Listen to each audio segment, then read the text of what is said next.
Hello बच्चों, welcome back to my channel. Today's topic is types of research. आज हम बात करेंगे कि जितने भी हमारे रिसर्च के टाइप्स होते हैं, ठीक है। तो इसमें सबसे पहले मैं आपको बताना चाहती हूँ कि ये कोर्स जो आपको पढ़ाया जा रहा है ये आपके कहाँ कहाँ इम्पोर्टेंट है आपके लिए। तो एक तो ये आपके जो भी पीजीटी होम साइंस और आपका जो हायर के होम साइंस के पेपर होते हैं, इसके अलावा नेट और सेट के एग्ज़ाम के पेपर, ठीक है। इन सब में आपका जो रिसर्च वाला पोर्शन आता है वो सब इसमें आपका कवर किया जाएगा। नेट में आपका जो फर्स्ट पेपर और सेकंड पेपर है उसका रिसर्च इसमें कवर किया जाएगा। साथ ही साथ जो एमएससी होम साइंस में या एमएससी किसी भी सब्जेक्ट में रिसर्च चल रहा है इस समय, उसका सिलेबस भी हम यहाँ ही कवर करेंगे, ठीक है। तो आप और ये पूरा का पूरा सिलेबस आपका किससे कवर होगा? शॉर्ट नोट्स के थ्रू कवर होगा। हैंड रिटन नोट्स मैंने बनाए हैं जो मैं अपनी प्रिपरेशन के लिए बनाती हूँ, उन्हीं हैंड नोट्स से मैंने ये सिलेबस जो है वो डिज़ाइन किया है, ठीक है। तो इसी को आगे हम कंटिन्यू करते हैं कि हमारे रिसर्च के टाइप क्या होते हैं। तो लास्ट क्लासेस में हमने क्या पढ़ा था? रिसर्च के जितने भी हमारे इंट्रोडक्शन था वो हमने डिस्कस किया था। इसके अलावा कुछ टर्मिनोलॉजीज हमने देखी थी जो कि आपको आनी चाहिए। अब इसी को हम आगे कंटिन्यू करते हैं कि रिसर्च में हमारे कितने तरह की रिसर्चेज हमारे रिसर्च के फील्ड में पाई जाती हैं। ओके, तो सबसे पहले हम देखेंगे टाइप्स ऑफ रिसर्चेज, ठीक है। टाइप्स ऑफ रिसर्चेज में हमारे पास बहुत तरह की रिसर्चेज हैं और अलग अलग तरीके से उनका क्लासिफिकेशन किया गया है, ठीक है। तो अलग अलग राइटर ने अलग अलग तरह की रिसर्चेज दी हुई हैं। तो उन्हीं रिसर्चेज को पहले हम शॉर्ट में पढ़ेंगे और फिर इनका डिटेल इंट्रोडक्शन भी हम पढ़ेंगे, ठीक है। तो ये एक टेबल बनाई है मैंने जिसमें लगभग सभी जो इंपॉर्टेंट रिसर्चेज हैं जो एग्जाम में आती हैं उनके बारे में हम डिस्कस करेंगे। तो टाइप्स ऑफ रिसर्चेज है। टाइप्स ऑफ रिसर्चेज में क्या है? On the basis of view, ठीक है। यानी कि किस व्यू से हम रिसर्च को डिस्क्राइब कर रहे हैं, क्वालिफिकेशन कर रहे हैं, क्या हमारा उस रिसर्च को क्वालिफिकेशन करने का क्लासिफिकेशन करने का एक क्राइटेरिया है। तो सबसे पहला है एप्लीकेशन के यूज़ के अकॉर्डिंग, ठीक है, कि हम क्या हमारी रिसर्च का यूज़ है, क्या हमारी रिसर्च का एप्लीकेशन है, उसके हिसाब से हमारे पास दो रिसर्चेज पाई जाती हैं। एक तो प्योर रिसर्च, ठीक है, और दूसरी है हमारी अप्लाइड रिसर्च, ठीक है। प्योर रिसर्च और अप्लाइड रिसर्च। इसके अलावा दूसरा क्लासिफिकेशन हम करते हैं ऑब्जेक्टिव और गोल ऑफ रिसर्च के हिसाब से, ठीक है, कि हमारी जो रिसर्च है उसका ऑब्जेक्टिव क्या है। तो उसका ऑब्जेक्टिव क्या है? क्या सिर्फ हमें डिस्क्राइब करना है अपने टॉपिक को, रिसर्च प्रॉब्लम को सिर्फ हमें डिस्क्राइब करना है तो हम डिस्क्रिप्टिव रिसर्च लगाएंगे। क्या हमें उसका कॉज एंड इफेक्ट रिलेशनशिप निकालना है, किसी चीज़ के बीच में रिलेशनशिप निकालना है, कॉज एंड इफेक्ट रिलेशनशिप निकालना है तो हम कॉजल यानी कि एक्सप्लेनेटरी रिसर्च लगाएंगे। इसके अलावा अगर हमें उसको कोरिलेशन रिसर्च लगाना है, उन दोनों के बीच में एक रिलेशनशिप दो चीज़ों के बीच में रिलेशनशिप निकालना है तो हम क्या लगाएंगे? कोरिलेशनल रिसर्च लगाएंगे। इसके अलावा एक्सप्लोरेटरी रिसर्च, अगर हमें एक्सप्लोर करना है प्रॉब्लम को, ठीक है, तो हम क्या करेंगे? एक्सप्लोरेटरी रिसर्च लगाएंगे। और अगर हमें एक्सपेरिमेंटल रिसर्च लगानी है यानी कि हमने क्या करना है? एक्सपेरिमेंट्स करने हैं तो हम उसमें कौन सी रिसर्च लगाएंगे? एक्सपेरिमेंटल रिसर्च लगाएंगे, ठीक है। तो ये हमारे ऑब्जेक्टिव के आधार पर है कि हमारी रिसर्च का उद्देश्य क्या है, उसके आधार पर हमारे पास 5 तरह की रिसर्चेज हैं, ठीक है। इसके अलावा नेक्स्ट है हमारा इंक्वायरी मोड के हिसाब से। देखिए इंक्वायरी हम क्या क्या कर रहे हैं, एक तो क्वांटिटेटिव इंक्वायरी हो जाएगी और क्वालिटेटिव इंक्वायरी हो जाएगी, ठीक है। तो हमारे इंक्वायरी मोड किस मेथड से हम इंक्वायरी कर रहे हैं उसके हिसाब से हमारी क्या है? क्वालिटेटिव और क्वांटिटेटिव रिसर्चेज, ठीक है। तो ये हमारा एक चार्ट है जो आप देख लीजिएगा क्योंकि ये चार्ट मैंने काफ़ी मेहनत करके बनाया है। इसमें पूरा टोटल आपके सभी तरह की रिसर्चेज का एक छोटे एक लाइन में उसको बताया गया है, ठीक है। तो इसमें अगर हम देखें तो सबसे पहला वाला जो रिसर्च का क्लासिफिकेशन है वो हमारा क्या है? एप्लीकेशन के आधार पे, यानी कि अगर हम रिसर्च का कैसे यूज़ कर रहे हैं, कैसे हम रिसर्च को अप्लाई कर रहे हैं, ठीक है। यानी कि अगर हम रिसर्च में कर रही हूँ तो उसका रिसर्च को मुझे कहाँ अप्लाई करना है ये सोच के मैं दोनों में से कौन सी रिसर्च करूँगी, या तो प्योर बेसिक या फंडामेंटल रिसर्च करूँगी या फिर अप्लाइड रिसर्च करूँगी, ठीक है। प्योर बेसिक और फंडामेंटल रिसर्च हमारे पास एप्लीकेशन के आधार पर कि अगर मैंने पहले से ही मैं सोच रही हूँ कि मुझे अगर अप्लाई कहाँ करना है अपने रिसर्च को, तो उसके आधार पर मैंने 2 तरह की रिसर्चेज के ऑप्शन हैं मेरे पास, या तो मैं प्योर रिसर्च लगाऊँ या फिर मैं अप्लाइड रिसर्च लगाऊँ, ठीक है। तो प्योर रिसर्च में मेरे पास कौन कौन से हैं? प्योर रिसर्च में मेरे पास है बेसिक रिसर्च, प्योर रिसर्च और फंडामेंटल रिसर्च। ये तीनों एक ही होती हैं। प्योर, बेसिक और फंडामेंटल एक ही रिसर्च होती है और दूसरे तरह की है मेरे पास अप्लाइड रिसर्च, ठीक है। तो प्योर, बेसिक और फंडामेंटल क्या होती है? जब मुझे अपनी रिसर्च को क्या करना है? बस क्यूरियोसिटी के लिए मैं कर रही हूँ, मतलब मुझे किसी चीज़ को जानने की जिज्ञासा है, इच्छा है, इसलिए मैं वो रिसर्च कर रही हूँ। बाकी मेरा कोई भी लालच उस रिसर्च को करने में नहीं है। तो मैं कौन सी रिसर्च लगाऊंगी? क्यूरियोसिटी के लिए मैं लगाऊंगी सिर्फ प्योर बेसिक और फंडामेंटल रिसर्च लगाऊंगी। इसमें हम हाउस का आंसर देते हैं कि कैसे हुआ, ठीक है। जैसे मैं क्या बोलूँ कि जो हमारी पृथ्वी है उसके पृथ्वी सूरज के चारों तरफ कैसे घूमती है, ठीक है। तो पृथ्वी चारों तरफ कैसे घूम रही है, ठीक है। तो ये क्या है, यहाँ पे मैं कैसे का जवाब दे रही हूँ और सिर्फ एक क्यूरियोसिटी, इसमें मेरा खुद का कोई लालच नहीं है, क्योंकि पृथ्वी के बारे में रिसर्च करके या सूरज के बारे में रिसर्च करके मुझे कुछ भी फाइनेंशियल बेनिफिट नहीं होना है। सिर्फ ये मैं बैठी हूँ, मैंने ही देखा कि भाई सूरज और पृथ्वी एक दूसरे के चारों तरफ क्यों घूमता है, मतलब पृथ्वी के चारों तरफ पृथ्वी सूरज के चारों तरफ क्यों घूमती है। तो बस मेरा दिमाग आ गया कि कैसे घूम रही है ये, ठीक है, क्या रीज़न है कि ये उसके चारों तरफ घूम रही है। तो ये क्या है, ये सिर्फ क्यूरियोसिटी के लिए होती है, सिर्फ मेरी जिज्ञासा को शांत करने के लिए होगी, प्योर बेसिक और फंडामेंटल रिसर्च, ठीक है। बाकी इसमें मेरा कोई भी लालच नहीं होता इसे करने के लिए।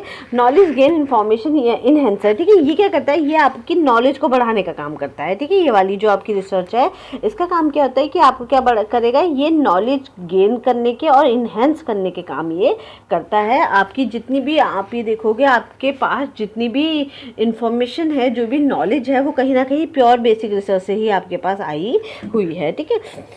नॉलेज का बेस बनाने के लिए इसका, ये वाली जो रिसर्च है उसका मेन एम क्या है, नॉलेज का बेस बनाना, ठीक है। इसके अलावा data sources for applied research, ठीक है। ये क्या करता है, ये अप्लाइड रिसर्च के लिए एक तरह से डेटा देता है हमारे पास, हमें नॉलेज देता है, इन्फॉर्मेशन देता है, हमें जानकारी देता है, जिससे क्या करता है हम उसी जानकारी को इस्तेमाल करके हम अप्लाइड रिसर्च बना सकते हैं, ठीक है। तो ये क्या है, ये जनरली आपके लिए जो प्योर और बेसिक रिसर्च होती है, प्योर और बेसिक रिसर्च होती है, बहुत इंपॉर्टेंट है। इसका मेन एम है कि हाँ, कोई भी लालच नहीं है, कोई भी मैंने ऐसा कुछ मुझे फ़ायदा नहीं होने वाला उस रिसर्च से, सिर्फ मैं किस लिए कर रही हूँ, अपने आप की जिज्ञासा शांत करने के लिए, या फिर मेरे अंदर क्या एक क्यूरियोसिटी है जिसको मुझे शांत करने के लिए ये वाली रिसर्च में लगाती हूँ, ठीक है।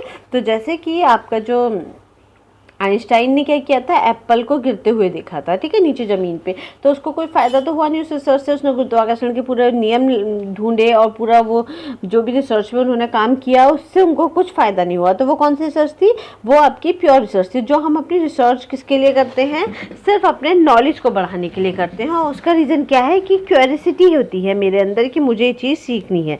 तब मैं कौन सी करूँगी, सिर्फ प्योर बेसिक और फंडामेंटल रिसर्च करूँगी, ठीक है। मेरा काम क्या है, इससे मुझे नॉलेज मेरी बढ़ेगी, क्योंकि अगर मुझे ये नहीं पता होगा कि आपका जो सूरज देवता है वो हमारे पृथ्वी के चारों तरफ पृथ्वी सूरज देवता के चारों तरफ जो है वो घूमती है, ठीक है। तो ये अगर मुझे नहीं पता होगा तो क्या मैं पृथ्वी से कोई इस तरीके से जो यूजेस हैं चीज़ों की, जो पृथ्वी से मैं सन रेज की जो यूजेस हैं उनको मैं कैसे अप्लाई करूँगी, ठीक है। तो वो मैं कैसे अप्लाई करूँगी, वो मैं तभी अप्लाई करूँगी जब मेरे पास बेसिक नॉलेज होगी, ठीक है। तो ये क्या है, ये हमारे पास सबसे पहले हमारे लिए इम्पॉर्टेंट है बेसिक नॉलेज होना। वो किसके थ्रू आती है, वो आती है हमारे पास प्योर रिसर्च के थ्रू, ठीक है। क्योंकि हर चीज़ में आप देखोगे तो आपको कहीं ना कहीं नॉलेज मिलती है। नॉलेज आपको कहाँ से मिल रही है, बुक से मिल रही है। और बुक्स जिन्होंने लिखी है, जिन्होंने कई तरह की नॉलेजेस पे रिसर्च करके जो नॉलेज निकाली है हमारे लिए, उसमें उन्होंने कहाँ से निकाली, क्योंकि उनको क्यूरियोसिटी थी, उन्होंने बेसिक रिसर्च और फंडामेंटल रिसर्च को निकाला है, ठीक है। तो अगर आप देखो तो सबसे पहले यही वाली रिसर्चेज होती हैं, फिर अप्लाइड रिसर्च वाले इन रिसर्चेज को इस्तेमाल करके अपने फ़ायदे के लिए यूज़ कर सकते हैं, ठीक है। कहीं ना कहीं वो क्या करते हैं, यहाँ से इन्फॉर्मेशन को लेते हैं। जैसे कि अगर मैं देखूँ चंद्रमा पे यान जा रहा है, ठीक है। तो सबसे पहले मुझे क्या करना पड़ेगा, अपनी पृथ्वी को बहुत अच्छे से स्टडी करनी होगी। हमारे बहुत पुराने साइंटिस्ट ने, उसके बाद उन्होंने चंद्रमा को स्टडी किया होगा कि चंद्रमा क्या करता है, पृथ्वी के चारों तरफ घूमता है। तो उसके बाद उन्होंने बहुत अच्छे से स्टडी करने के बाद तब जाके उन्होंने, पहले तो ये स्टडी हो चुकी है, ठीक है। अब जो चंद्रयान भेजा गया होगा वो इसी स्टडी के बेस पे चंद्रयान को उसमें भेजा गया होगा, ठीक है। बहुत सारी रिसर्चेज उन्होंने यूज़ की होंगी, बहुत सारे पहले की नॉलेज को उन्होंने यूज़ किया होगा। उसके बाद चंद्रयान को चंद्रमा तक भेजा गया होगा। ठीक है,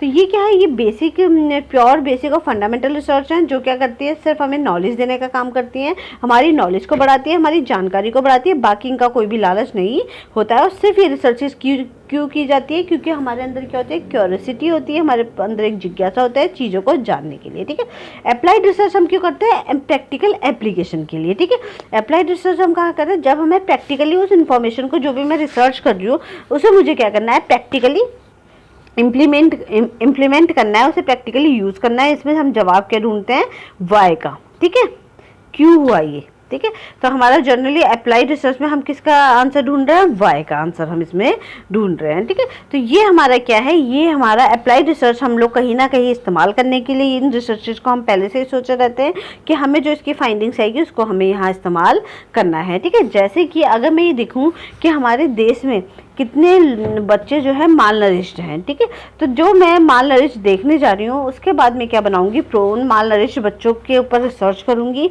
मैं ये देखूंगी कि इतने एरिया के बच्चे जो है माल नरिश्ड हैं और इन्हें हमें क्या देना चाहिए, विटामिन और मिनरल्स और जो हमारे प्रोटीन सप्लीमेंट्स है वो उन्हें प्रोवाइड कराने चाहिए ताकि उनका जो हेल्थ हो वो अच्छी हो। तो यहाँ कहीं ना कहीं मैंने किस लिए किया है, ताकि मैं प्रैक्टिकली इम्प्लीमेंटेशन कर सकूँ उस रिसर्च पे। पहले मैं रिसर्च करके आई, फिर मुझे प्रैक्टिकली इम्प्लीमेंट भी करना है कि उस एरिया के लोगों पे मुझे क्या करना है, काम करना है, ताकि उनकी हेल्थ जो हो सके वो अच्छी हो सके। ठीक है, तो ये क्या है, ये आपका प्रैक्टिकली इम्प्लीमेंटेशन के लिए हम यूज़ करते हैं अप्लाइड रिसर्च को। कोई भी रिसर्च मैं कर रही हूँ तो उसको कहीं ना कहीं मुझे अप्लाई करना है, इसलिए मैंने वो रिसर्च की है। ठीक है, तो ये हमारी दो तरह की रिसर्च हो गई, बेसिक रिसर्च, प्योर रिसर्च और फंडामेंटल रिसर्च, और दूसरी हो गई हमारी अप्लाइड रिसर्च। बेसिक रिसर्च कहीं हम अप्लाई करने के लिए नहीं करते हैं, बस हमें नॉलेज अपनी बढ़ानी होती है, अपनी जिज्ञासा शांत करनी होती है। अप्लाइड रिसर्च को हम प्रैक्टिकली इम्प्लीमेंट करने के लिए हम यूज़ करते हैं कि कहीं उस इन्फॉर्मेशन को, जो भी हमारी रिसर्च की फाइंडिंग्स आ रही है, उसको हम कहीं ना कहीं अप्लाई कर सकें। ठीक है, तो दो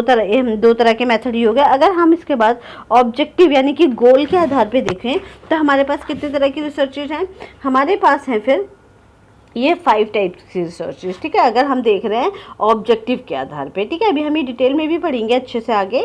तो अगर हम ऑब्जेक्टिव या गोल के बेस पे हम देख रहे हैं तो हमारे पास कितने तरह की रिसर्चेज हैं। एक तो डिस्क्रिप्टिव रिसर्च है, दूसरी है कॉजल रिसर्च, तीसरी है हमारे पास कोरिलेशनल, फोर्थ है हमारे पास एक्सप्लोरेटरी और फिफ्थ है हमारे पास एक्सपेरिमेंटल। ठीक है, तो हमारे पास बेसिकली इतनी रिसर्चेज हैं अगर हम गोल्स के अकॉर्डिंग देख रहे हैं तो। ठीक है, तो इसमें से सबसे पहले जो हमारी है वो है डिस्क्रिप्टिव रिसर्च। तो डिस्क्रिप्टिव रिसर्च में हम किसका जवाब देते हैं, व्हाट का जवाब देते हैं। ठीक है, इसमें डिस्क्रिप्टिव रिसर्च में क्या कहता है, किसी चीज़ को डिस्क्राइब करना, जो जैसा है उसको वैसा ही समझा देना। जैसे कि अगर मैं देखूँ कि कोई भी चीज़ मेरे सामने है, ये जो स्क्रीन है, ये जो मैंने सेंटेंस बनाए हैं या फिर ये जो नोट्स बनाए, इनको ऐसे का ऐसे ही जब मैं आपको समझा रही हूँ तो वो क्या हो गया, आपका डिस्क्रिप्टिव रिसर्च हो गई। ठीक है, कोई भी चीज़ है तो उसका ऐसे का ऐसे ही जब समझाया जा रहा है तो वो किस में आएगी, डिस्क्रिप्टिव रिसर्च में आएगी। जैसे कि मैं ये देखूँ कि कोरोना काल में क्या क्या हुआ था, तो उसको ऐसे का ऐसे ही पूरा मैंने जब आपको जो समय हुआ था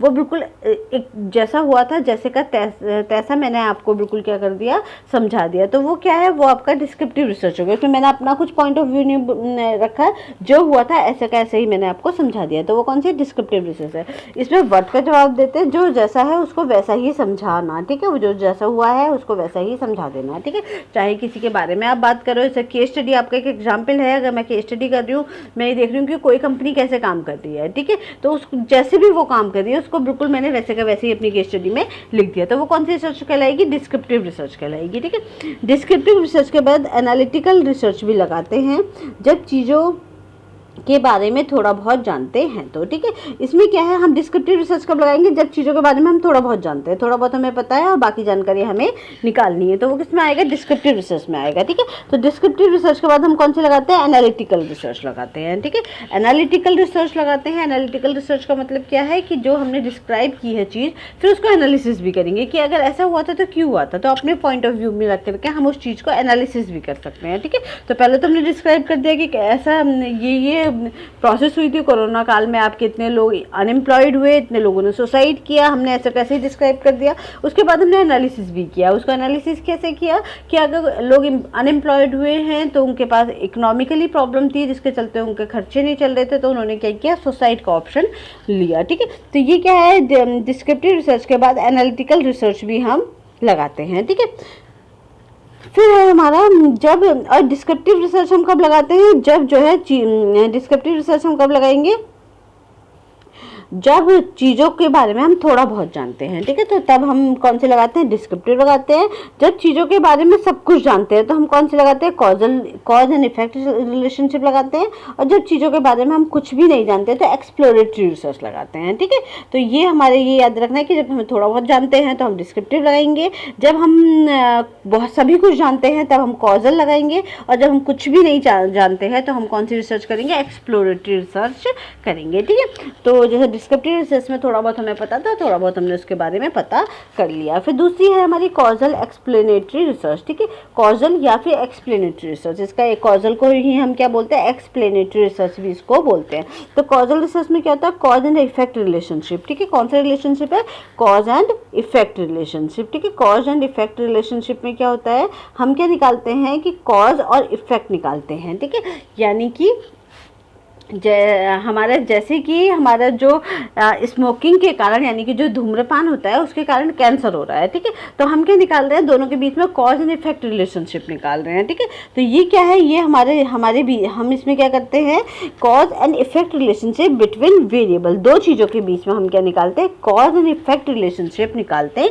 हैं। इनको हम अभी आंसर को उससे पढ़ेंगे, एग्जाम्पल से आगे, ठीक है।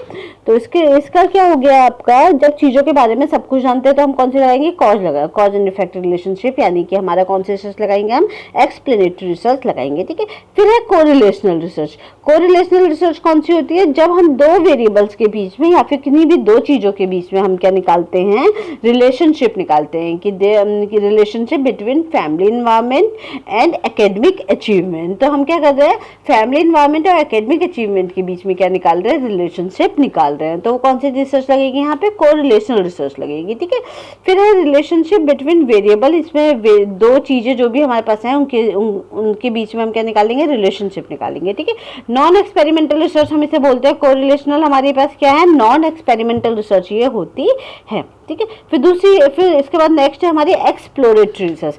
एक्सप्लोरेटरी रिसर्च हम तब निकालते हैं, तब हम एक्सप्लोर करते हैं किसी प्रॉब्लम को जब हमें उस प्रॉब्लम के बारे में कुछ भी नहीं पता होता है। जैसे कि जब कोरोना आया था हमारे उसमें, कोविड-19 जब स्टार्ट हुआ था, उसके बाद किसी को उस समय स्टार्टिंग जो हमारी इनिशियल स्टेज थी, उस समय किसी को भी कोरोना के बारे में कुछ भी पता नहीं था। तो वहाँ पे कौन सी रिसर्चेस लगी होंगी, एक्सप्लोरेटरी रिसर्चेस स्टार्ट की होंगी, ताकि प्रॉब्लम के बारे में समझा जा सके, ठीक है। तो जब when problem not clearly defined, explore about that problem, जब हमारी जो प्रॉब्लम है उसका कुछ भी क्लियरली डिफाइंड नहीं होती, तब हम क्या करते हैं, प्रॉब्लम को एक्सप्लोर करते हैं, ठीक है। जब कुछ भी नहीं जानते हैं तो कौन सी रिसर्च लगाएंगे, हम एक्सप्लोरेटरी रिसर्च लगाएंगे, जब हम कुछ भी नहीं जानते हैं हमारी प्रॉब्लम के बारे में, ठीक है। जो टॉपिक मैंने लिया है उसके बारे में जब मैं कुछ भी नहीं जानती हूँ, ठीक है, तो मैं कौन सी लगाऊंगी, एक्सप्लोरेटरी रिसर्च लगाऊंगी। मान लीजिए मैंने देखा है कि कोविड-19 क्या है। जब कोविड नया नया आया था, मैंने ये देखा कि भाई लोग मर क्यों रहे हैं, ऐसा क्या अचानक हो गया है कि लोगों की डेथ हो रही है ऑक्सीजन की कमी से।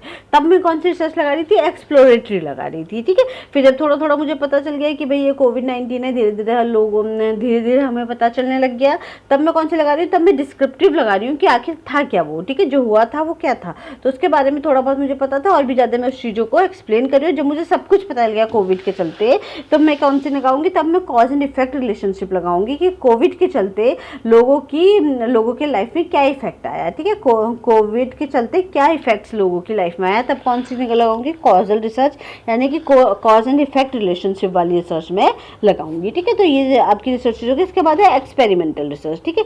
एक्सपेरिमेंटल रिसर्च जो आपकी होती है, ये आपके मेन एक्सपेरिमेंट्स इसमें हम करते हैं, जो आपने देखा होगा लैबोरेटरी वगैरह में होती हैं। तो ये बिल्कुल फिक्स रिसर्च होती है, ठीक है, फिक्स रिसर्च होती है। इसमें आपको सीरियसली जो हम बिल्कुल स्ट्रिक्ट रिसर्च करते हैं और जो बिल्कुल प्रॉपर रिसर्च होती है, वो कौन सी होती है, एक्सपेरिमेंटल रिसर्च होती है, ठीक है। एक्सपेरिमेंटल रिसर्च होती है, इसमें क्या है, चीज़ों को जनरली हम क्या करते हैं, कंपेयर करते हैं एक्सपेरिमेंटल में। इसके फाइंडिंग्स जो होते हैं आपके 100% फाइंडिंग्स हम उनको मान सकते हैं, ठीक है। तो एक्सपेरिमेंटल में भी हमारे पास 3 तरह की है, प्री एक्सपेरिमेंटल, ट्रू एक्सपेरिमेंटल और क्वासी एक्सपेरिमेंटल रिसर्च डिज़ाइन। ठीक है, तो हमारे पास 3 तरह की आती है एक्सपेरिमेंटल रिसर्च में भी, प्री एक्सपेरिमेंटल, ट्रू एक्सपेरिमेंटल और क्वासी एक्सपेरिमेंटल रिसर्च डिज़ाइन। ठीक है, तो प्री एक्सपेरिमेंटल रिसर्च डिज़ाइन में क्या होता है, इसमें हमारे पास सिर्फ एक ही कंट्रोल ग्रुप नहीं होता है, इसमें कोई भी कंट्रोल ग्रुप हमारे पास नहीं होता है, सिर्फ कौन सा होता है, एक्सपेरिमेंटल ग्रुप होता है। ठीक है, इसमें कौन सा होगा, ये एक्सपेरिमेंटल ग्रुप है, यहाँ पे एक ग्रुप और कर लेना, एक्सपेरिमेंटल ग्रुप। यहाँ पे क्या होता है, सिर्फ हमारे पास एक्सपेरिमेंटल ग्रुप होता है, कंट्रोल ग्रुप यहाँ पे नहीं होता है। इसका मतलब क्या है, अगर मुझे ये देखना है कि मेरी क्लास में जितने बच्चे रेगुलर क्लास में आ रहे हैं, ठीक है, 100% जिनकी अटेंडेंस है, और जो बच्चे क्लासेस में नहीं आ रहे, तो उनके रिजल्ट में क्या अंतर है, तो मैं क्या करूँगी, तो मेरे पास 2 ग्रुप होंगे, एक ग्रुप वो होगा जो क्लास आ रहा होगा और एक ग्रुप वो होगा जो क्लास नहीं आ रहा होगा। तो इसमें क्या है, हमारे प्री एक्सपेरिमेंटल ग्रुप में सिर्फ मेरे पास वही ग्रुप है जो क्या क्लास आ रहा है। ठीक है, तो मैं ये निकाल सकती हूँ कि मेरा जो क्योंकि यहाँ पे कंट्रोल ग्रुप नहीं है, सिर्फ अभी हम इसे डिटेल में भी पढ़ेंगे, सिर्फ एक्सपेरिमेंटल ग्रुप है, जिसपे मैं क्या कर रही हूँ, एक्सपेरिमेंट कर रही हूँ, यानी कि जो लोग क्लास में रेगुलर आ रहे हैं उनका मैं देख रही हूँ कि रिजल्ट कैसा निकला, तो वो किसमें हो गया, प्री एक्सपेरिमेंटल हो गई। ठीक है, दूसरी ट्रू एक्सपेरिमेंटल रिसर्च डिजाइन में क्या होता है, इसमें कंट्रोल ग्रुप और एक्सपेरिमेंटल ग्रुप दोनों होता है, यानी कि अगर मुझे ये देखना है कि जो बच्चे रेगुलर क्लास में आते हैं उनका रिजल्ट कैसा होगा, और इसके साथ मुझे ये भी देखना है कि जो बच्चे रेगुलर क्लास में नहीं आते उनका रिजल्ट कैसा होगा। ठीक है, तो मैंने क्या किया, मैंने 50 बच्चों को तो बोला कि भाई तुम रेगुलर आओगे क्लास में, और 50 बच्चों को मैंने फ्री छोड़ दिया कि तुम आना है तो आओ, ना मत आओ। ठीक है, तो जिन बच्चों को मैंने फ्री छोड़ा वो कंट्रोल ग्रुप है, उनको मैं नहीं पढ़ा रही हूँ, वो आए हैं तो बैठे हैं, नहीं आ रहे तो चले जाएं। ठीक है, लेकिन बाकी के जो एक्सपेरिमेंटल ग्रुप है वो मेरे अलग 50 बच्चे हैं, जिनको मैंने स्ट्रिक्टली बोला है कि आप रेगुलर क्लास में आओगे। ठीक है, तो यहाँ पे क्या है, यहाँ पे कंट्रोल ग्रुप भी है, एक्सपेरिमेंटल ग्रुप भी है। एक तो वो 50 बच्चे हैं जो एक्सपेरिमेंटल ग्रुप है, जो रेगुलर आ रहे हैं, और एक वो 50 बच्चे हैं जो उनको मैंने फ्री छोड़ा हुआ है कि जब आपका मन करे तो आओ, नहीं मन करे तो मत आओ, जो हफ्ते में 1 या 2 बार आ रहे हैं। ठीक है, तो उससे क्या होगा, यहाँ पे मैं क्या करूँगी, दोनों को क्या करूँगी, कंपेयर कर सकती हूँ। ट्रू एक्सपेरिमेंटल ग्रुप में जब रिजल्ट आएगा तो मैं उन दोनों के रिजल्ट को कंपेयर कर लूँगी कि पहला ग्रुप जो रेगुलर क्लास में आ रहा था उसका रिजल्ट कैसा है, जो दूसरा ग्रुप है जो रेगुलर क्लास में नहीं आ रहा था, जो फ्री था, उसका रिजल्ट कैसा है। ठीक है, तो ये क्या कहलाएगा, ये ट्रू एक्सपेरिमेंटल रिसर्च डिजाइन कहलाएगी। ठीक है, इन्हें अभी हम बहुत डिटेल में पढ़ने वाले हैं, ये सिर्फ एक आपका ओवरव्यू देने के लिए बनाया गया है। ठीक है, तो इसमें आपका है, इसमें क्या होता है, आपका ट्रू एक्सपेरिमेंटल रिसर्च डिजाइन में आपका रैंडम डिस्ट्रीब्यूशन होता है। रैंडम डिस्ट्रीब्यूशन का मतलब क्या है, एग्जाम में आ जाता है कभी कभार। रैंडम डिस्ट्रीब्यूशन का मतलब होता है कि इसमें मेरा खुद का कोई पक्षपात नहीं है, मैं ऐसा ना करूं कि जो 50 बच्चों को मैंने स्ट्रिक्टली बोला है वो सब टॉपर्स हों। ठीक है, तो मुझे ऐसा नहीं करना, मुझे ये मिक्सअप करना है। मैं हो सकता है 100 बच्चे अगर मेरी क्लास में, तो मैंने 100 बच्चों के नाम की चिट डाली, चिट डालने के बाद मैंने उस नाम की चिट लिख के डाली, और फिर मैंने वो चिट सिस्टम के थ्रू वो चिट उठा ली, उनमें से 50 चिट जो है वो मैंने उठा ली। तो उसके बाद जो 50 बच्चों की चिट आई हैं, तो उन 50 बच्चों को मैंने बोला है कि तुम्हें तो रेगुलर क्लास में आना ही आना है। ठीक है, तो वो क्या है, रैंडम डिस्ट्रीब्यूशन है, जहाँ मैंने बिना सोचे समझे सैंपल को लिया है, उन सैंपल को सोच समझ के नहीं लिया है। ठीक है, इसमें हम जब सैंपल पढ़ेंगे तो इसको और भी डिटेल में पढ़ेंगे। मैनिपुलेटेड वेरिएबल, अब यहाँ क्या है, हम वेरिएबल को मैनिपुलेट कर रहे हैं, मतलब कि जो मेरे पास एक्सपेरिमेंटल ग्रुप था उसको मैंने बोला है कि तुम 100% आओगे कॉलेज में, ठीक, क्लास में। ठीक है, दूसरा जो नॉन एक्सपेरिमेंट कंट्रोल ग्रुप जो था मेरे पास, उसको बोला है कि तुम्हारी मर्जी, आ रहा है तो आओ वरना मत आओ। ठीक है, तो मैं क्या कर रही हूँ, चीज़ों को मैनिपुलेट कर रही हूँ यहाँ पे। ठीक है, तो मतलब मैंने अपनी तरफ से स्ट्रिक्ट किया है, चीज़ों को बदलाव किया है, चीज़ों को मैनिपुलेट किया है ट्रू एक्सपेरिमेंटल रिसर्च डिजाइन में। ठीक है, इसको हम बहुत डिटेल में पढ़ने वाले हैं। दूसरा हमारा क्वासी एक्सपेरिमेंटल रिसर्च डिजाइन है, जिसमें हम जिसका जो क्या है, हमारा कंट्रोल, इसमें भी हमारी क्या होता है, कंट्रोल ग्रुप होते हैं और एक्सपेरिमेंटल ग्रुप दोनों होते हैं, पर इसमें रैंडम असाइनमेंट नहीं होता है। ठीक है, इसमें हम सोच समझ के लेंगे अपने सैंपल को जहां हमें लेना है। ठीक है, ये हमारा किसमें पाया जाता है, ये हमारा कंट्रोल डिस्ट्रीब्यूशन और मैनिपुलेटेड वेरिएबल इसमें पाए जाते हैं। इसमें भी कौन से पाए जाएंगे, कंट्रोल डिस्ट्रीब्यूशन है और मैनिपुलेटेड वेरिएबल इसमें पाए जाते हैं। इसमें सिर्फ क्या अंतर है, इसमें आपका रैंडम डिस्ट्रीब्यूशन होता है, इसमें रैंडम डिस्ट्रीब्यूशन नहीं होता है। ठीक है, बस इसमें ये अंतर है दोनों के बीच में, क्वासी एक्सपेरिमेंटल और ट्रू एक्सपेरिमेंटल में। ठीक है, अब इसके बाद जो हमारी नेक्स्ट टाइप का क्लासिफिकेशन है वो है इंक्वायरी मोड में। ठीक है, वो क्या है आपका, इंक्वायरी मोड के हिसाब से हमारे पास 2 हैं, क्वांटिटेटिव रिसर्च और क्वालिटेटिव रिसर्च। ये क्वालिटेटिव रिसर्च है, इसको देख लेना है, मेरे नोट्स थोड़े से पेज खराब हो गया था बैग में, तो इसको देख लेना आप। इसमें हमारे इंक्वायरी मोड में हमारे पास 2 तरह के हैं, एक है क्वालिटेटिव रिसर्च और एक है क्वांटिटेटिव रिसर्च। ठीक है, क्वांटिटेटिव रिसर्च कौन सी होती है, क्वांटिटेटिव रिसर्च होती है वो जिसमें हम क्या करते हैं, सिर्फ नंबर्स की बात करते हैं। ठीक है, एक्सपेरिमेंटल रिसर्च यहाँ क्या करते हैं, हम नंबर्स की बात कर रहे हैं, हाउ एंड वाई। ठीक है, क्या और कैसे हुआ है, ये स्ट्रक्चर्ड क्वासी एक्सपेरिमेंटल सर्वे कोरिलेशन इसके अंदर आएगा। ठीक है, इसे हम डिटेल में पढ़ेंगे भी आगे। और जो क्वालिटेटिव होती है इसमें एम्पेरिकल रिसर्च होती है, एथनोग्राफी होती है, केस स्टडी है और हमारे हिस्टोरिकल है और नरेटिव व्यू है। ठीक है, एम्पेरिकल रिसर्च का मतलब होता है जिसमें हमारे खुद के एक्सपीरियंसेस पे हम बात कर रहे हैं। ठीक है, क्वालिटेटिव में क्या होता है, कुछ भी नंबर्स पे हम बात नहीं करते, हम अपने एक्सपीरियंसेस पे, चीज़ों को समझने पे बात करते हैं। एथनोग्राफी का मतलब ये एक पर्टिकुलर ग्रुप, ठीक है, एथनिक ग्रुप, उस पर हम रिसर्च कर सकते हैं। केस स्टडी हम इसके अंदर कर सकते हैं क्वालिटेटिव के अंदर, और हिस्टोरिकल और नरेटिव भी हम इसके अंदर कर सकते हैं। ये सब हम आगे डिटेल में पढ़ेंगे जब हम इंक्वायरी मोड के हिसाब से क्वालिटेटिव और क्वांटिटेटिव पढ़ेंगे। अब इसी में हम डिटेल में फंडामेंटल रिसर्च और अप्लाइड रिसर्च के बारे में पढ़ेंगे कि फंडामेंटल रिसर्च कौन सी होती है और अप्लाइड रिसर्च कौन सी होती है। कौन सी वाली थी, जो हम यूजेस के बेस पे पढ़ रहे थे। ठीक है, किसके बेस पे, जो हमारी ये थी ना, यूजेस के, एप्लीकेशन और यूजेस के बेसिस पे जो दो तरह के क्लासिफिकेशन थे हमारे, फंडामेंटल और अप्लाइड रिसर्च। ठीक है, उसके बारे में हम यहाँ पे पढ़ेंगे डिटेल में। अब हमारी जो फंडामेंटल और रिसर्च और अप्लाइड रिसर्च में हमारा सबसे पहला है फंडामेंटल रिसर्च। ठीक है, फंडामेंटल रिसर्च क्या होती है, एक तो इनको बेसिक और प्योर रिसर्च है। ये कौन से रिसर्च हैं, ये बेसिक और प्योर रिसर्च हैं ये। ठीक है, ये थोड़ा सा मेरा पेज खराब हो गया है बैक के अंदर, नोट्स बना के लेके आई थी मैं। ठीक है, तो ये क्या है, आपका बेसिक और प्योर रिसर्च होता है। इसमें किसका जवाब देते हैं हम, हाउ का जवाब देते हैं। हाउ मतलब कैसे, ये चीज़ कैसे हुई। ठीक है, तो हाउ का जवाब देते हैं। Serve as a basic research, हमारे ये वाली जो फंडामेंटल रिसर्च है वो क्या काम करती है, बेसिक रिसर्च की तरह काम करती हैं। क्यों, क्योंकि ये आपको हर रिसर्च के लिए जो आपको आगे करनी है उसके लिए जानकारी देती है, उसके लिए इंफॉर्मेशन देती है। जैसे कि अगर मुझे चंद्रमा पे चंद्रयान भेजना है, ठीक है, अप्लाइड रिसर्च करनी है मुझे, तो उससे पहले मुझे चंद्रयान के बारे में, चंद्रमा के बारे में सब कुछ पता होना चाहिए और पृथ्वी के बारे में सब कुछ पता होना चाहिए। तो ये अगर चंद्रमा के में मुझे चंद्रयान भेजना है तो उससे पहले मुझे क्या है, बेसिक रिसर्च के थ्रू जितनी भी रिसर्चेज हमारी हुई हैं चंद्रमा पे और हमारी पृथ्वी पे, उन सब की अच्छे से जानकारी होनी चाहिए। तभी मैं क्या बना पाऊंगी, एक रॉकेट बना पाऊंगी जो मैं ऊपर भेज सकूं। ठीक है, तो ये क्या करती है, ये आपके सभी बेसिक रिसर्चेज की तरह सर्व करती है। नॉलेज इन्हेंसर होती है, जानकारी को बढ़ाती हैं। जैसे प्लांट हो गया, एनिमल हो गया, एनवायरनमेंट हो गया, इन सब की जानकारी को बढ़ाने का काम ये करती हैं। ठीक है, नीड फंड, इसके लिए ना फंड की आपको ज़रूरत होती है, क्योंकि अगर आपको रिसर्च करनी है तो बहुत महंगी महंगी रिसर्चेज होती हैं।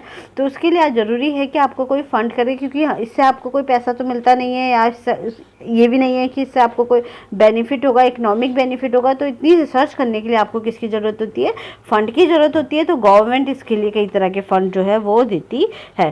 Data source for applied research, applied research के लिए डेटा सोर्स का काम करती है। ठीक है, जैसे अगर मुझे अप्लाइड रिसर्च करनी है, मुझे रॉकेट बनाना है, तो उसके लिए क्या होगा, मुझे क्या चाहिए, पूरी जानकारी होनी चाहिए। किसके लिए, अगर मुझे चंद्रयान भेजना है तो मुझे चंद्रमा की और पृथ्वी की पूरी जानकारी होनी चाहिए। तो डेटा का काम करती है ये अप्लाइड रिसर्च के लिए। ठीक है, जानकारी देती है ये अप्लाइड रिसर्च के लिए। फॉर गेन नॉलेज, नॉलेज को गेन करने के लिए, जानकारी को बढ़ाने के लिए। नेचर में एनालिटिकल होती है, एनालिसिस कर सकते हैं हम, इसमें चीज़ों को समझते हैं हम अच्छे से। ठीक है, एनालिटिक करते हैं हम।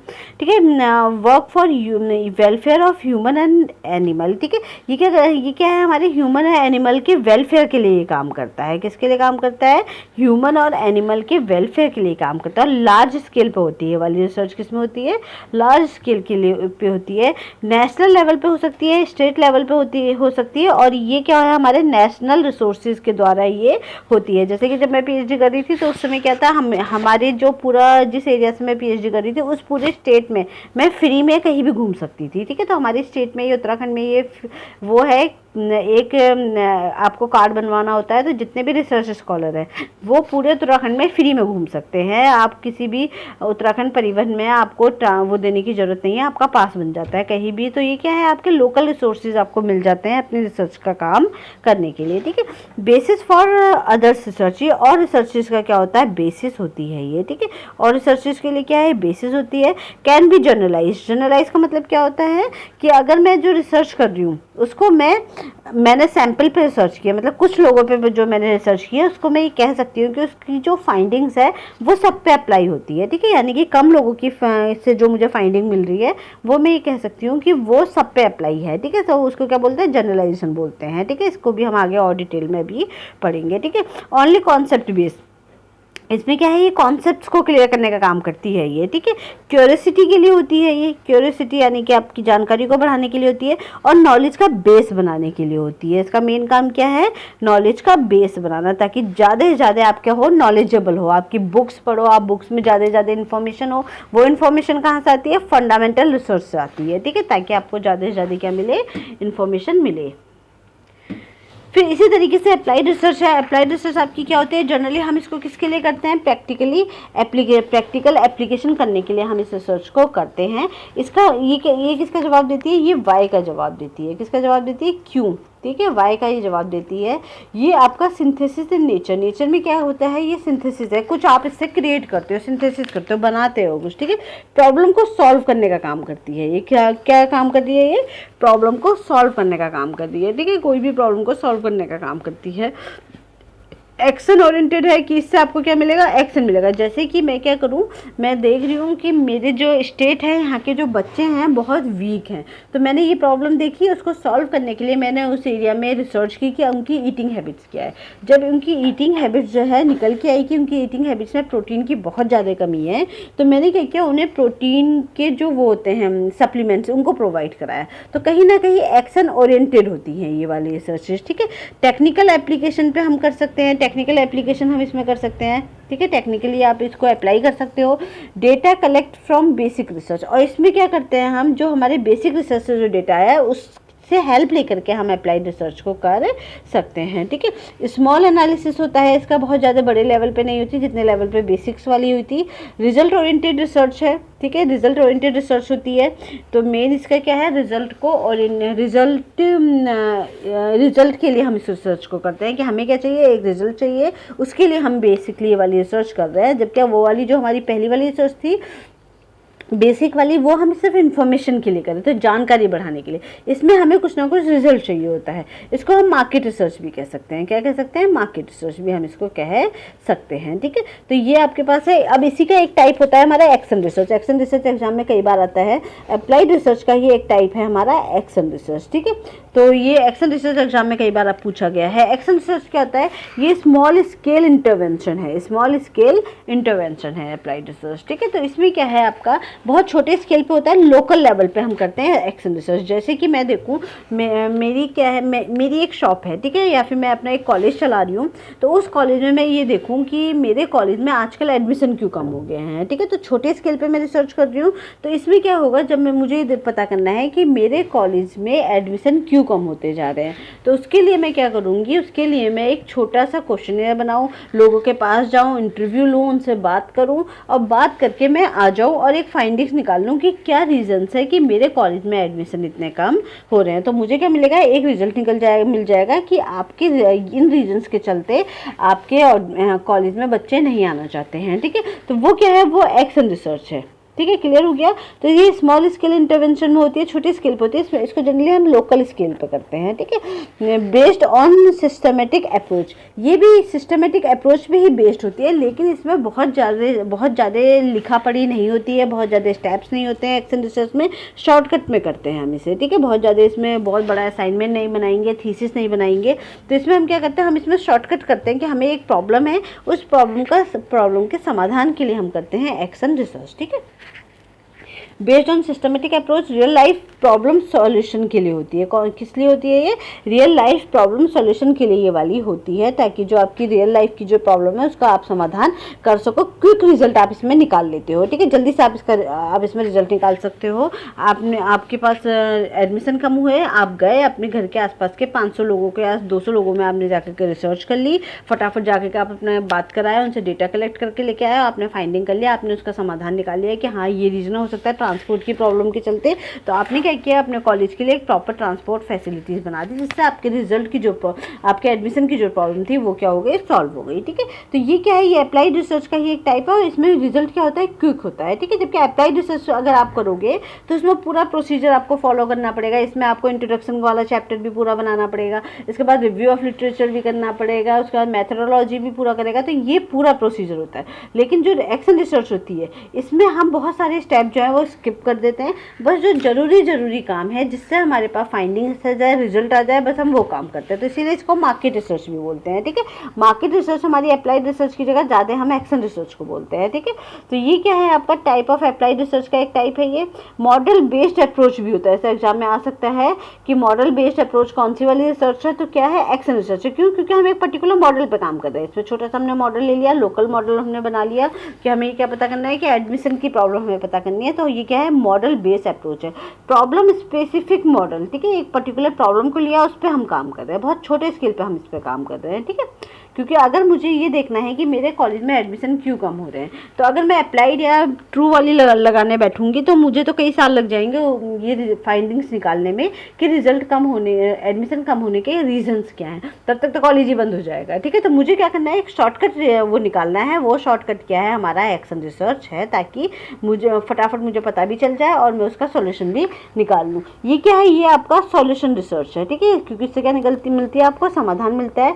ये प्रैक्टिशनर्स के लिए होती है रिसर्च की, छोटी छोटी प्रॉब्लम्स के जो प्रैक्टिस करते हैं लोग, वो छोटी छोटी प्रॉब्लम्स का क्या निकाल सके, समाधान निकाल सके। ये वाली रिसर्च जो है इसको जनरलाइज नहीं कर सकते आप। क्यों? क्योंकि लोकल लेवल पे हो रही है ना। अगर मेरे कॉलेज में एडमिशन में ये प्रॉब्लम आ रही है तो फिर मैं उस प्रॉब्लम को ये नहीं कह सकती कि पूरे इंडिया में वो प्रॉब्लम आ रही है। ठीक है, क्योंकि मैंने लोकल लेवल पे की है। ठीक है, लेकिन मैं उस फाइंडिंग्स को पूरी इंडिया के कॉलेजेस पे अप्लाई नहीं कर सकती। तो ये जनरलाइज नहीं होती है। एग्जाम में आया हुआ क्वेश्चन है कि कौन सी एक्शन रिसर्च में क्या नहीं हो सकते हैं, क्या उसके ड्रॉबैक्स हैं। तो क्या है, इसको हम जनरलाइज नहीं कर सकते एक्शन रिसर्च की फाइंडिंग्स को। ठीक है, क्यों? जनरलाइजेशन का मतलब क्या होता है, जनरलाइजेशन का मतलब होता है जो मैंने रिसर्च की है, क्योंकि मान लीजिए अगर मैंने 500 लोगों पे काम किया है, ठीक है, और 500 लोगों पे कुछ काम किया है, तो मैं ये कह सकती हूँ कि जो मेरी फाइंडिंग्स निकली है वो सब पे अप्लाई होगी, चाहे वो करोड़ों लोगों पे भी वो 500 लोगों की फाइंडिंग्स अप्लाई हो सकती है अगर मैं अप्लाइड रिसर्च से कर रही हूँ तो। ठीक है, या फिर ट्रू वाली रिसर्च से कर रही हूँ तो, सॉरी कौन सी थी वो, प्योर रिसर्च से कर रही हूँ तो। लेकिन एक्शन रिसर्च में जनरलाइज मैं नहीं कर सकती क्योंकि मैंने लोकल लेवल पे की है ये। तो मैं ये नहीं कह सकती कि जो फाइंडिंग्स मेरी आई है इसी रीज़न से देश के सारे कॉलेजेस में क्या हो रही है, एडमिशन की कमी हो रही है। तो ये मैं यहाँ नहीं कह सकती, यानी कि ये वाली रिसर्च जो है वो जनरलाइज नहीं हो सकती। ठीक है, जनरलाइजेशन को हम आगे जाकर और डिटेल में भी पढ़ेंगे। ठीक है, not in a pre defined process, ये इसमें कोई बहुत बड़ी प्रोसेस के थ्रू हम इसे नहीं करते कि पूरी प्रक्रिया हम इसमें फॉलो करें, प्री डिफाइंड पूरा हम चैप्टर स्टेप्स वगैरह सब फॉलो करें। तो इसमें एक्शन रिसर्च में ये सब नहीं होता है, इसको हम शॉर्टकट में करते हैं। ठीक है, ये किसने दी थी, कर्ट लुईन ने दी थी। किसने दी थी, कर्ट लुईन ने सबसे पहले दिया था। इन्होंने apply scientific thinking to real life situation.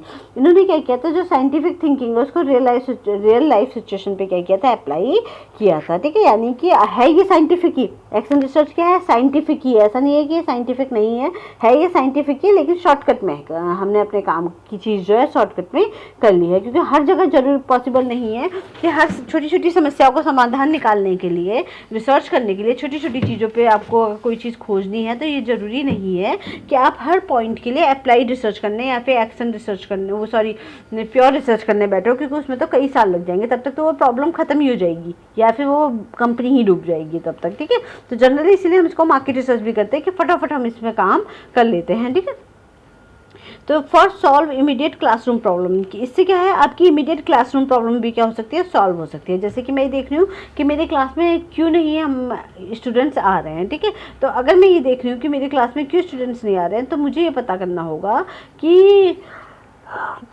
मैं अपनी क्लास में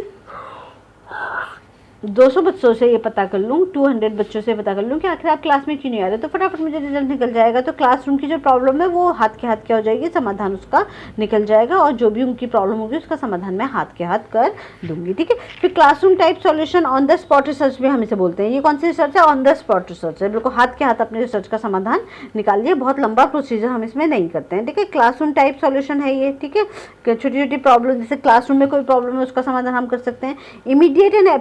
इमीडिएट एप्लीकेशन एंड सॉल्यूशन, ठीक है, इससे तुरंत हम अप्लाई कर सकते हैं चीज़ों को, कि अगर मैंने देखा है मेरे कॉलेज में एडमिशन इसलिए कम हो रहे हैं क्योंकि ट्रांसपोर्ट का प्रॉब्लम है, तो मैं क्या कर सकती हूँ, तुरंत ट्रांसपोर्ट की फैसिलिटीज़ विलेजेस तक और गाँवों तक जो है वो लगा सकती हूँ। ठीक है, प्रोवाइड सॉल्यूशन क्विक रिसर्च, ये क्या कर सकता है, आपको क्विक रिसर्च इसको बोलता है, ये तुरंत ही सॉल्यूशन जो है वो प्रोवाइड करता है। Work on a improvement of the work situation, ठीक है, ये क्या करता है, वर्क सिचुएशन के इम्प्रूवमेंट पे काम करता है, ठीक है, आपकी जो भी वर्क सिचुएशन है उसको इम्प्रूव करने पे ये काम करेगा, ठीक है। ये है हमारा सिचुएशनल एंड रिफ्लेक्टिव इंक्वायरी, ठीक है, ये आपका हाथ के हाथ आपको सिचुएशन पे आपको तुरंत इंक्वायरी आप कर सकते हो। स्मॉल स्केल इंटरवेंशन ये है, ठीक है, बहुत छोटे स्केल पे हम इसको करते हैं, बहुत बड़े स्केल पे हम इसको नहीं करते। एक्शन रिसर्च को, तो एक्शन रिसर्च में आपको सबसे पहले क्या याद रखना है, एक तो क्विक रिजल्ट देता है, क्विक रिसर्च है, एकदम हो जाती है रिसर्च। दूसरा ये प्रॉब्लम स्पेसिफिक रिसर्च मॉडल या मॉडल बेस्ड अप्रोच है। थर्ड इसका जो इंपॉर्टेंट पॉइंट है वो ये है कि इसकी फाइंडिंग्स को हम जर्नलाइज नहीं कर सकते हैं, यानी कि दुनिया में हर जगह अप्लाई नहीं हो सकती वो फाइंडिंग, क्योंकि जो रिसर्च है हमने लोकल लेवल पे और लोकल कंडीशन पे की है।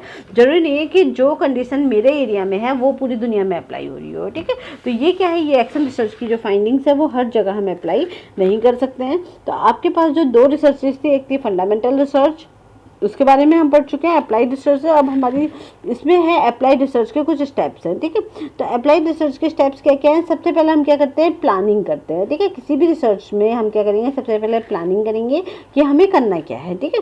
पूरी प्लानिंग हम करते हैं कि हमें क्या टॉपिक लेना है, क्या हमें प्रॉपर रिसर्च करनी है, क्या उसके बारे में हम सोचेंगे, हमें क्या क्या अपनी रिसर्च में करना है। तो सबसे पहले हम क्या करेंगे, प्लानिंग करेंगे। फिर हम क्या करेंगे, आइडेंटिफाइंग इंफॉर्मेशन ऑर्गेनाइजिंग, ठीक है। हम क्या करेंगे, सबसे पहले इन्फॉर्मेशन, फिर उसके बाद हम इन्फॉर्मेशन को कलेक्ट करेंगे अपनी रिसर्च से रिलेटेड और उसको ऑर्गेनाइज करेंगे, ठीक है। उस इन्फॉर्मेशन को क्या करना है, हमने ऑर्गेनाइज करना है, उसको सही से अरेंज करना है उस जानकारी को। अगर मान लीजिए मेरा प्रॉब्लम क्या है, मेरा प्रॉब्लम ये है कि मुझे क्लासरूम अटेंडेंस को देखना है कि एकेडमिक अचीवमेंट में कि जो बच्चे रेगुलर क्लास में आते हैं उनका रिजल्ट कैसा रहता है, ठीक है। तो इसके बारे में मैं क्या करूँगी, पहले प्रॉब्लम प्लानिंग में मैं ये देख लूँगी कि मुझे क्या क्या काम करना है, ठीक है। पूरा प्लान करूँगी कि कैसे मैं बच्चों से पता करूँगी, कैसे मैं बच्चों के रिजल्ट देखूँगी, कैसे मैं बच्चों की जो अटेंडेंस है उसको कैलकुलेट करूँगी। तो पूरा प्रोसीजर क्या है मेरा प्लानिंग में आ जाएगा। फिर मैं ये देखूँगी कि मेरी जैसे रिसर्चेस कितने लोगों ने कर रखी हैं, तो मैं वो देखूंगी। आइडेंटिफाइंग इन्फॉर्मेशन को पहचानूंगी, इन्फॉर्मेशन को खोजूंगी और जितनी भी इन्फॉर्मेशन मुझे मिलेगी उसे ऑर्गेनाइज करूंगी, ठीक है। उसके बाद एक्शन लूँगी, ठीक है, एक्शन लूँगी और मैं अपना जो काम है उसको करना शुरू करूँगी। क्वेश्चन जो है वो क्वेश्चंस को कलेक्ट करूँगी, डेटा कलेक्ट करूँगी। उसके बाद ऑब्जर्व करूँगी, जो भी डेटा आया है उसको मैं क्या करूँगी, ऑब्जर्व करूँगी कि वो जो डेटा है उसमें से क्या क्या निकल के आ रहा है, ठीक है। इसके बाद मैं एनालिसिस, रिपोर्टिंग और शेयरिंग वाला स्टेप इसके बाद मेरा आएगा, जिसको हमने रिजेक्टिंग बोला है। उसके बाद जो इसमें कमी रहेगी उसको फिर से मैं, ये जो साइकिल है ये दोबारा से साइकिल चल जाएगी। जो भी कमी रहे उसको दोबारा से हम क्या करेंगे, प्लानिंग में और फिर आइडेंटिफाई इन्फॉर्मेशन, फिर से दोबारा से साइकिल हमारी स्टार्ट हो जाएगी, ठीक है। तो जो इन्फॉर्मेशन आई उसको एनालाइज करेंगे, रिपोर्ट करेंगे और शेयर करेंगे, ठीक है। लोगों को भी बताएंगे कि हाँ ये रीज़न है, ठीक है। इसके अलावा एक्शन रिसर्च है। एक्शन रिसर्च के स्टेप्स क्या क्या हैं, इसमें भी हम प्लान करेंगे, एक्ट करेंगे, ऑब्जर्व करेंगे और रिफ्लेक्ट करेंगे, ठीक है। यानी कि सबसे पहले मैंने क्या किया, प्लान किया कि मुझे काम क्या करना है, फिर मैंने उस पर एक्ट किया, मैंने काम करना शुरू कर दिया। फिर एक्ट के बाद मैंने रिजल्ट निकाला, ऑब्जर्व किया कि मेरे रिजल्ट में क्या निकल के आया। उसके बाद मैंने क्या किया, रिफ्लेक्ट किया कि मेरा क्या निकल के आया, मैंने उसको बताया, ठीक है। तो ये मेरे स्टेप्स जो हैं वो हैं इसके एक्शन रिसर्च के 4 स्टेप्स हैं, ठीक है। और ये आपके अप्लाइड रिसर्च के स्टेप्स हैं, ठीक है। फिर है हमारा जो सबसे मेन है वो है आइडेंटिफिकेशन ऑफ प्रॉब्लम। सबसे पहले आपने क्या करना है, प्रॉब्लम को आइडेंटिफाई करना है। मैं जैसे कि मैंने क्या प्रॉब्लम आइडेंटिफाई करी कि क्या रीज़न है कि क्लासरूम में बच्चे जो हैं कम आ रहे हैं। मैंने देखा कि क्लासरूम में बच्चे कम आ रहे हैं, तो उसके मैंने प्रॉब्लम मेरी क्या बन गई, क्लासरूम अटेंडेंस, ये मेरी प्रॉब्लम हो गई। फिर मैं उस क्लासरूम अटेंडेंस को क्या करूँगी, पिन पॉइंटिंग द प्रॉब्लम, ठीक है। प्रॉब्लम, एक पर्टिकुलर प्रॉब्लम को मैं पिन पॉइंट करूँगी, ठीक है, कि मेरा क्या है, क्लासरूम अटेंडेंस और क्या करना है मुझे, इसके क्लासरूम अटेंडेंस पर काम करना है कि आखिर बच्चे क्लास में क्यों नहीं आ रहे हैं, ठीक है। Diagnose the cause of the problem, फिर मैं रीज़न पता करने की कोशिश करूँगी कि क्या रीज़न्स हैं जिसके चलते बच्चे क्लास में नहीं आ रहे हैं, ठीक है।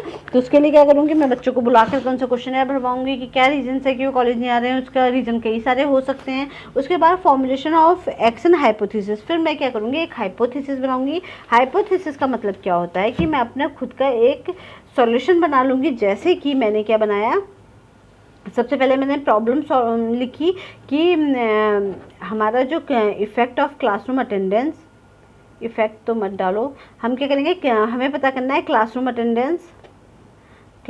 अटेंडेंस और एकेडमिक अचीवमेंट। ठीक है, तो जिनका क्लासरूम अटेंडेंस अच्छी है उसका एकेडमिक अचीवमेंट क्या होगा। ठीक है, तो उसके बाद मैंने प्रॉब्लम पूरी डिसाइड कर ली कि मुझे क्या निकालना है, क्लासरूम अटेंडेंस देखना है।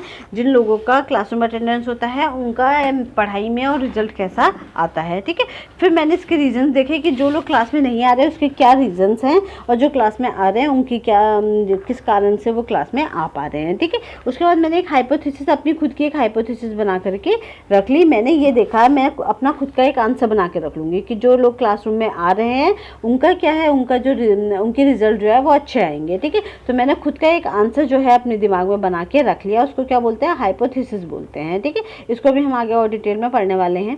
इसके बाद डिज़ाइनिंग द एक्शन प्लान, फिर मैं क्या करूँगी, एक्शन प्लान को डिज़ाइन करूँगी कि मुझे क्या क्या काम करना है, और उस एक्शन प्लान को क्या करना है, इम्प्लीमेंट मैं करूँगी, और मैं वो काम करना शुरू कर दूँगी। लोगों के पास जा करके जो भी मेरी फाइंडिंग्स होंगी उनको मैं पूछूंगी, और जो भी मेरी समस्याएं हैं, जो मेरी प्रॉब्लम है उसके बारे में पता करूंगी कि आखिर बच्चे क्लासरूम में क्यों नहीं आ रहे हैं। ठीक है, फिर उसके बाद ये हमारा, आई होप आपको ये समझ में आ गया होगा, ये है steps in applied research. Applied research के बारे में हम पढ़ चुके हैं, बाकी का हम कल पढ़ेंगे, काफ़ी बड़ा लेक्चर हो गया है। तो इसमें हमने अब जो देखा वो हमारा फंडामेंटल अप्लाइड और स्टेप्स इन अप्लाइड रिसर्च है। तो फंडामेंटल में सिंपल वो है जो हम क्यूरियोसिटी के लिए कर रहे हैं, वहाँ हम फंडामेंटल रिसर्च लगाएंगे। अगर हमें अपनी जो हम रिसर्च कर रहे हैं उसको कहीं अप्लाई करना है, हम अप्लाई करने के पॉइंट ऑफ व्यू से कर रहे हैं, तो हम वहाँ पे अप्लाइड रिसर्च लगाएंगे। एक्शन रिसर्च इसी का एग्जाम्पल है। एक्शन रिसर्च की जो फाइंडिंग्स हैं उनको हम जनरलाइज नहीं कर सकते। जनरलाइज का मतलब होता है कि उसे हम अप्लाई नहीं कर सकते सब जगह, क्यों, क्योंकि लोकल एरिया में होती है जो फाइंडिंग्स है। जबकि अप्लाइड रिसर्च और फंडामेंटल रिसर्च की फाइंडिंग्स को हम क्या कर सकते हैं, अप्लाई कर सकते हैं। ठीक है, तो इसके बाद स्टेप्स इन अप्लाइड रिसर्च है, फिर स्टेप्स इन एक्शन रिसर्च है, ये सब आप पढ़ लीजिएगा। कल को हम अपना नया टॉपिक शुरू करेंगे इसमें, जो क्या है हमारा एक्सपेरिमेंटल रिसर्च। ठीक है, thank you everyone, have a nice day.